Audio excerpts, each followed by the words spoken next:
समझती हैं कि सोनाली मेरे कहने पर चल रही है? हम तो बस आपसे रिक्वेस्ट करना चाहते हैं, आप सोनाली को समझाकर इस मसले को हल करने की कोशिश कीजिए। क्या तुमने खुद हमें ये नहीं बताया कि तुमने उन्हें वसीयत पढ़ने के लिए दी? और आखिर हमारे घर के मामलों से रजनी वर्मा का क्या लेना देना है? मैं करूंगी वही जो मैंने सोचा है, और ये जो वसीयत मेरे सामने लाई गई है ना, इसे बदलना। अगर पापा जी ने वसीयत करने से मना कर दिया तब क्या करोगे तुम? क्या अपने बच्चे को मार दोगे? और या फिर अपने बच्चे को लेकर दर दर की ठोकरें खाओगे? और अगर ऐसे ही करती रही ना सोनाली, तो अपनी ही औलाद की दुश्मन कहलाओगी तुम।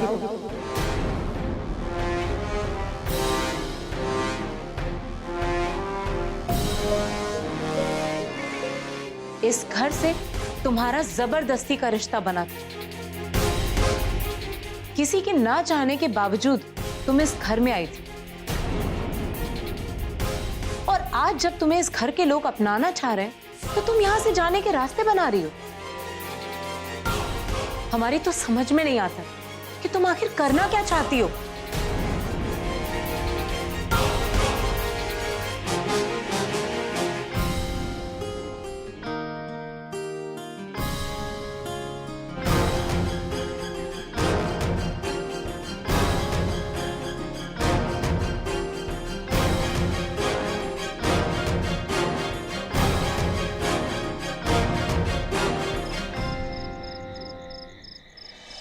ये खेल रजनी जी की वजह से बिगड़ ना जाए, इसलिए मामले को संभालने की कोशिश तो की है, लेकिन सब अपने अपने स्वार्थों के लिए जीते हैं। रजनी जी को कब तक अपनी मुट्ठी में रख पाएंगे? मुझे भी कुछ ऐसा ही लग रहा है कि रजनी जी मुट्ठी से निकल चुकी हैं। मंत्री बनते ही उनके रंग ढंग तेवर सबके सब बदल गए। कुर्सी का असर है। कुर्सी का असर सिर चढ़कर बोलता है, और रजनी वर्मा को बात करने का एक मुद्दा मिल गया। उन्होंने मुझे मुद्दा बनाया था, लेकिन मैंने जो गलती की थी उसे तो मैंने सुधार लिया है, और अपनी तरफ से रजनी जी के साथ रिश्ते तो मैं भी नहीं बिगाड़ना चाहता। सारी गलती ये मीडिया वालों की है। तुम्हारे फुटेज चला चला कर तिल का ताड़ बना दिया। अरे लेकिन सरकार, ये तो आपको ही रोकना होगा। रोकिए उनको सरकार, आप ही रोकिए। ठीक कहते हो। वो कहते हैं ना कि बात निकलेगी तो दूर तलक जाएगी। बात शुरू हो चुकी है, अब उसे विराम देने के लिए कुछ करना पड़ेगा। मैंने तो अपनी तरफ से अपनी सारी अप्रोच लगाकर देख ली। अब आपको इस बात को संभालने की कोशिश करनी है।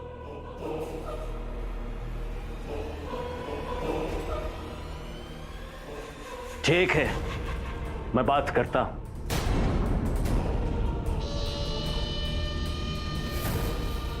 मुझे भी लोगों ने एक मजबूर नेता मान लिया है।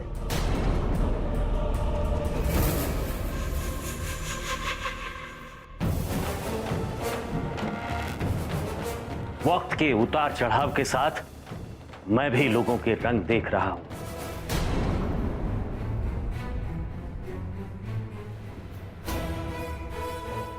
देखिए शंकर प्रसाद जी, आप सब कुछ कर रहे हैं,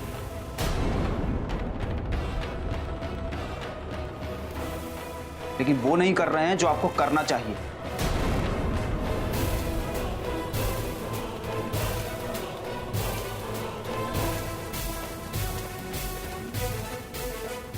क्या करना चाहिए आदित्य?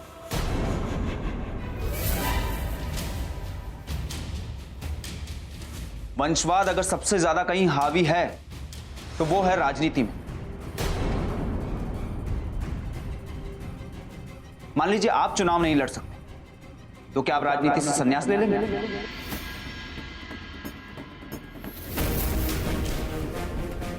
अरे मैं तो पहले ही राजनीति का सन्यासी हूं।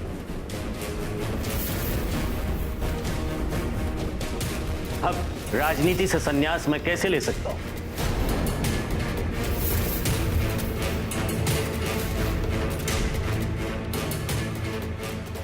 तो फिर आप कोई उपाय क्यों नहीं ढूंढते?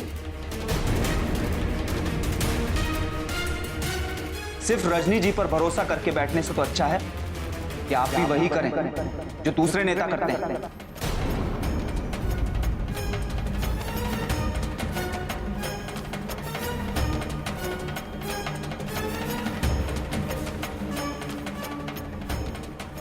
मैं समझा नहीं आदित्य। देखिए शंकर प्रसाद जी, जनता में तो आपकी पकड़ है।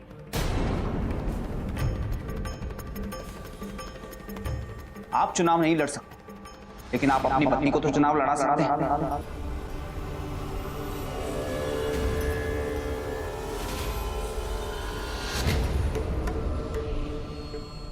सब धोखा दे सकते हैं, लेकिन पत्नी तो धोखा नहीं दे सकती।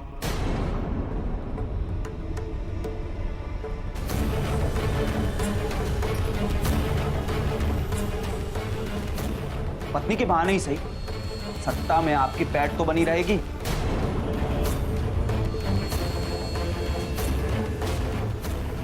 तुम ठीक कह रहे हो आदित्य।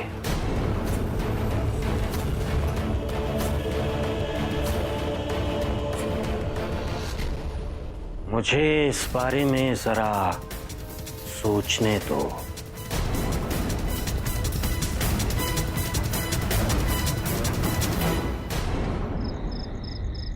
शारदा जी, आप परेशान क्यों हो रही हैं?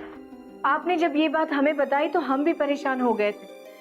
आखिर क्यों ये रजनी वर्मा आपके घर में दखल दे रही है?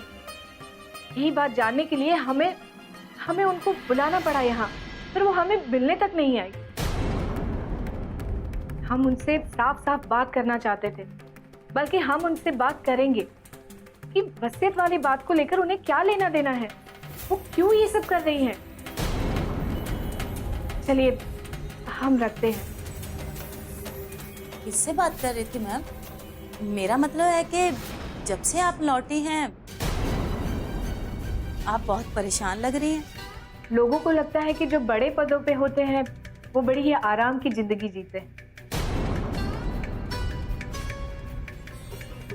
बड़े ही सुकून की नींद सोते हैं, पर हम समझ सकते हैं कि अपनी जिम्मेदारियों को लेकर कितना सजग रहना पड़ता है। निधि मैम का भी फोन आया था, वो कह रही थी कि मैं आपका ख्याल रखूं। क्या ख्याल रखूं मैम मैं आपका? ना आपको सोने की सुध है और ना खाने की। अच्छा, तो निधि ने हमें फोन नहीं किया और आपको फोन किया?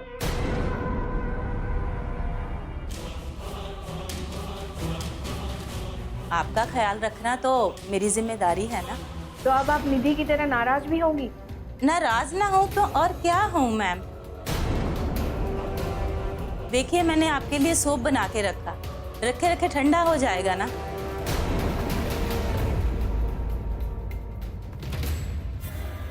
नहीं नहीं, आपका सूप ठंडा नहीं होगा। हम सूप भी पियेंगे और खाना भी खाएंगे। आप खाना लगाइए, हम आते हैं। जल्दी आइएगा, अब खाना ठंडा नहीं होना चाहिए।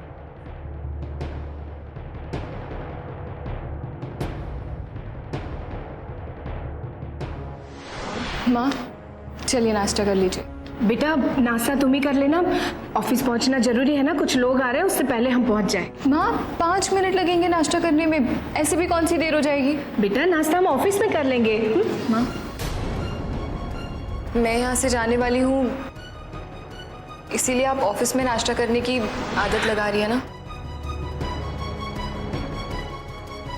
हाँ मैं बहुत खुश हूँ कि मैं सौरभ के घर की बहू बनने वाली हूँ, पर माँ इस बात का दुख जरूर है कि मैं इस घर के लिए पराई हो गई, आपसे दूर चली जाऊंगी। निधि बेटा, खुशी के मौके पर खुश हुआ जाता है, ऐसे रोया नहीं करते। और ये दिन तो सभी लड़कियों की जिंदगी में आता है। हर लड़की को एक ना एक दिन ससुराल जाना ही पड़ता है।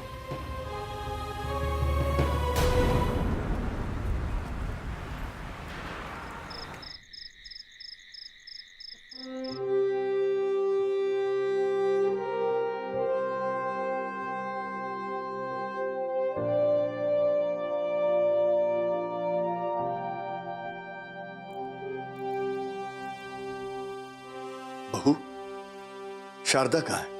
जी वो तो अभी बाहर से लौटी है। सोनाली कहाँ है? मैंने तुमसे पूछा है कि सोनाली कहाँ है? वो शायद रजनी वर्मा से मिलने गई है।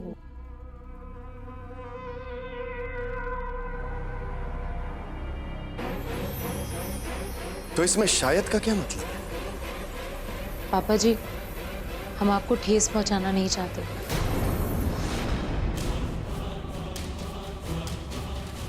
लेकिन सच तो यही है कि सोनाली रजनी वर्मा के कहने पर चल रही है।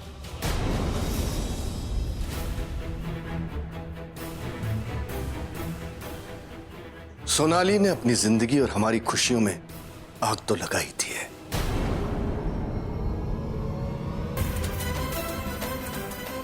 जो बची कुची खुशियां हैं उनमें भी चिंगारी सुलगाना चाहती है। सर जी, जिस घर में दुश्मनों का दखल शुरू हो जाए उस घर की शांति ऐसे ही खो जाती है।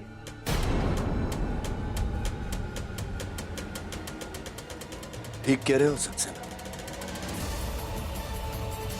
और हमें मालूम है कि रजनी वर्मा सोनाली को हमारे खिलाफ भड़काकर खेल खेल रही है।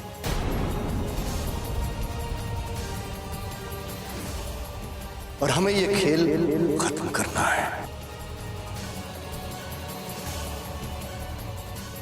और उस खेल को खत्म करने के लिए मैंने यह फैसला लिया है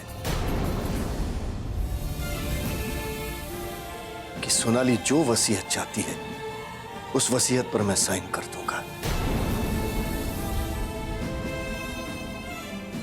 क्या करना है मुझे ये सब जायदाद का? अपने सिर पर लग के तो नहीं ले जाना। लेकिन पापा जी, ऐसा आप सोच रहे हैं।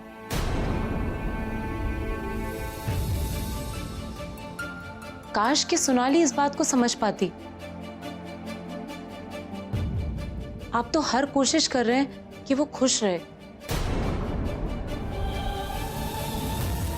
यहां तक कि हम उसकी 4 बातें सुनने के बाद भी उसके पास जाते हैं,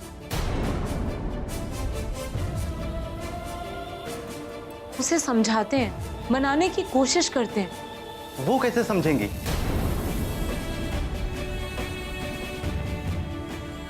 उनको तो उकसाने और भड़काने में रजनी वर्मा लगी हुई है।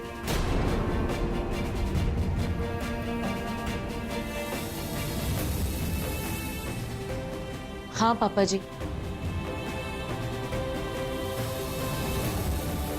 हमारी तो हर अच्छाई में उसे बुराई ही नजर आती है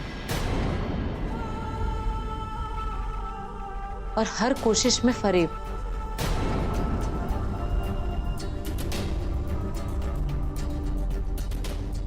क्या वसीयत के बारे में उसने फिर कुछ कहा? हाँ पापा जी, फोन पर उसने रजनी वर्मा से बात की है।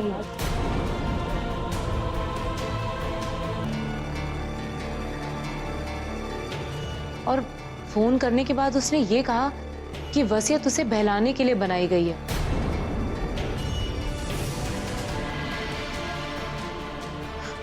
कह रही थी कि अगर ऐसी ही वसीयत बनानी है तो फिर बनाने का क्या फायदा। ये तो हद हो गई सर जी।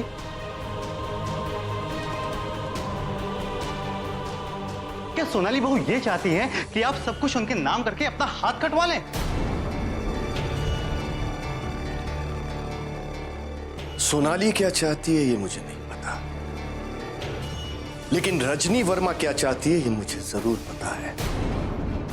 वो सोनाली को हमारे खिलाफ भड़काकर ये खेल खेलना चाहती है और अब मुझे ये खेल खत्म करना ही पड़ेगा।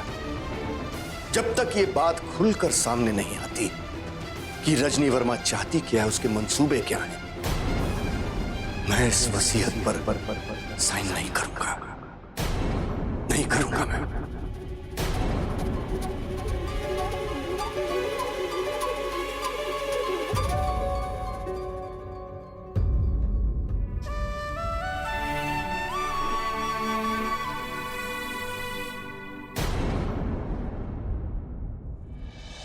लेकिन रजनी वर्मा पीछे हटना नहीं चाहती।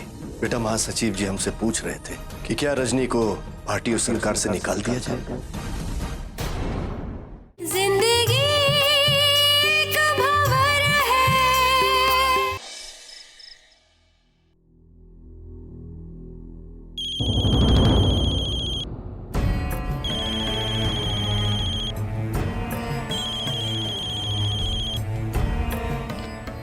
हाँ बोलो आदित्य। नमस्कार रजनी जी, कहाँ हैं आप? मैं तो घर पे ही हूँ। मैं और शंकर प्रसाद जी आपके बारे में ही बात कर रहे थे। मैंने सोचा आपसे पूछ लूं कि आप घर पर हैं या ऑफिस में। शंकर प्रसाद जी के साथ कई मुद्दों पर बात करनी है। तुम्हें जो भी बातें करनी है कर लो। दरअसल वो अभी एक मेहमान को मिलने के लिए बुलाया था, वो अभी भी गई हैं। कौन मेहमान? वही बलदेव सिंह की बहू सोनाली। वो हर काम मुझसे पूछ कर करती है, हर बात में मेरी सलाह लेती है। अब मैं उसे सलाह देने के लिए कैसे मना कर दूं? और सोचकर यह भी लगता है कि कहीं बलदेव सिंह और शारदा देवी इस बात को भी मुद्दा ना बना दें। बात तो सही है, लेकिन ये बात तो सबको ही पता है कि सोनाली आपको कितना मानती है। ये बात तो अब किसी से छुपी नहीं रही। हाँ आदित्य, लेकिन अब जो बलदेव सिंह के घर का मामला है ना, वो बहुत बड़ा है। बात वसीयत की है। सोनाली चाहती है कि उसके और उसके बच्चे के नाम वसीयत की जाए। ओह, मुख्यमंत्री जी भी इस बात के लिए राजी हैं। लेकिन बलदेव सिंह जी शायद अपने आप को इस बात के लिए तैयार नहीं कर पा रहे हैं।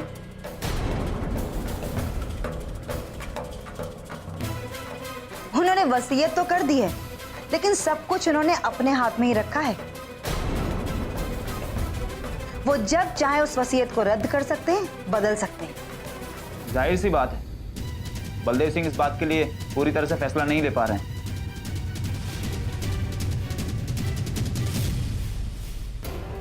मैंने वसीयत की शर्तों के बारे में सोनाली को बता दिया है। एक बात समझ नहीं आती, जब सोनाली का बच्चा ही उनकी जायदाद का वारिस है, तो फिर वसीयत बनाने में क्या आपत्ति है? यही सोचकर तो मैं खुद भी हैरान हूं आदित्य। लेकिन तुम बलदेव सिंह को सिर्फ 2 साल से जानते हो, लेकिन मैं उन्हें 15 सालों से जानती हूं। उनका चरित्र भी कोई बहुत पाक साफ नहीं रहा है। क्या? मैं समझा नहीं। मुझे शक तो इस बात का है आदित्य कि कहीं ऐसा तो नहीं कि बलदेव सिंह की कोई नाजायज औलाद हो।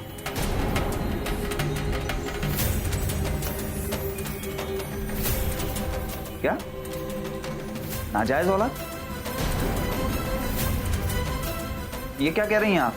हाँ, ऐसा भी हो सकता है आदित्य। इसीलिए मुझे इस बात का शक हो रहा है कि सही वसीयत करने में आनाकानी के पीछे ऐसी ही कोई वजह तो नहीं।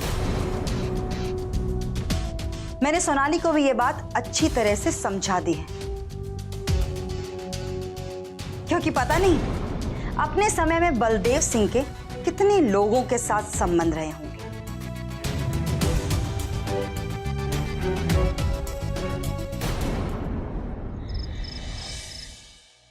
नहीं मां सचिव जी, मैं नहीं चाहता कि आप रजनी वर्मा को पार्टी से निकाल दें या उसका मंत्री पद उससे छीन लें। अगर वो इस औहदे पर पहुंची है तो ये उसकी तकदीर है। लेकिन अफसोस की बात तो ये है कि कुछ लोग ऐसे भी होते हैं जो कितने भी ऊंचे औहदे तक पहुंच जाएं, लेकिन अपना छिछोरापन नहीं छोड़ते। ठीक है, आप देख लीजिए क्या हो सकता है। जय हिंद। पापा जी, खाना लग गया, चलिए जलकर खाते हैं। बेटा आप लोग शुरू करो, मेरा फोन आने वाला, मैं अपने वकील से बात करके आता हूं। लेकिन आप इतना परेशान क्यों हो रहे हैं? ये कुछ और नहीं बहू, मेरी आज की अच्छाइयां ही मेरी परेशानी का वजह बन गई हैं। बुराई के रास्ते पर चलकर मैंने बहुत कुछ खोया है और दोबारा मैं उस रास्ते पर चलना नहीं चाहता। मैं अपनी अच्छाई और ईमानदारी के साथ जनता की सेवा करना चाहता हूं। और रजनी वर्मा जैसे लोग मेरी इन्हीं अच्छाइयों का फायदा उठा रहे हैं। बिल्कुल सही कह रहे हैं पापा जी। हम और माँ जी भी यही बात कर रहे थे। बस हमें परेशान नहीं होना चाहिए। आप लोग अच्छे हैं और हमें यकीन है कि आखिरकार जीत अच्छाई की होगी। लेकिन रजनी वर्मा पीछे हटना नहीं चाहती। बेटा, महासचिव जी हमसे पूछ रहे थे कि क्या रजनी को पार्टी और सरकार से निकाल दिया जाए। दीदी ने अगर मुझे इस बात का इशारा दिया है कि पापा जी की जायदाद का वारिस कोई और भी हो सकता है। जिंदगी का भंवर है। लेकिन हमने मना कर दिया। ये तो आपकी अच्छाई है पापा जी, और इस अच्छाई को कभी मिटने मत दीजिएगा। अब छोड़िए इन सब बातों को, खाना खाने चलिए। अगर आप नहीं पहुंचेंगे तो माँ जी भी खाना खाना शुरू नहीं करेंगी। ठीक है बेटा। सोनाली कहाँ है? वो अभी अभी लौटी है, और जब हमने उससे खाने के लिए पूछा तो उसने हमसे कहा जब भूख लगेगी तब खाना खा लेंगे। इसका मतलब है कि वो हमारे साथ खाना नहीं खाएगी। जाने दीजिए ना पापा जी। अगर साथ में डाइनिंग टेबल पे बैठ के उसने कोई ऐसी बात कह दी तो हम सब ठीक से खाना भी नहीं खा पाएंगे। ठीक है बेटा, चलो।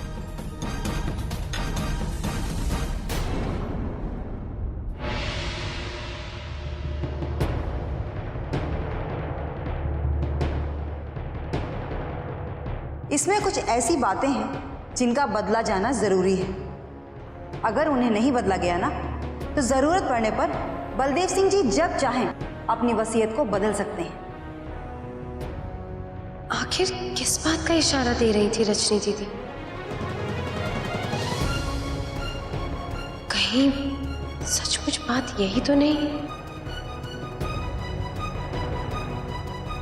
और पापा जी का अतीत कैसा था ये मैं नहीं जानती, लेकिन रजनी वर्मा तो अच्छी तरह से जानती है, क्योंकि 15 साल उन्होंने पापा जी के साथ गुजारे हैं। दीदी ने अगर मुझे इस बात का इशारा दिया है कि पापा जी की जायदाद का वारिस कोई और भी हो सकता है, तो इस बात को नजरअंदाज नहीं किया जा सकता। इस बात के पीछे कोई ना कोई रहस्य तो जरूर है।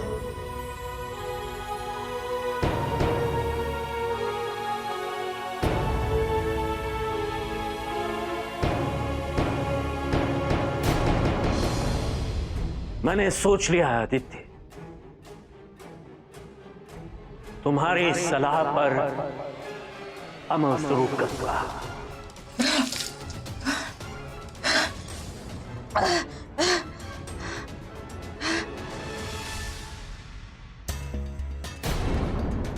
वही कह रही हूँ जो सच है। मैं आपके बच्चे की मां बनने वाली हूँ।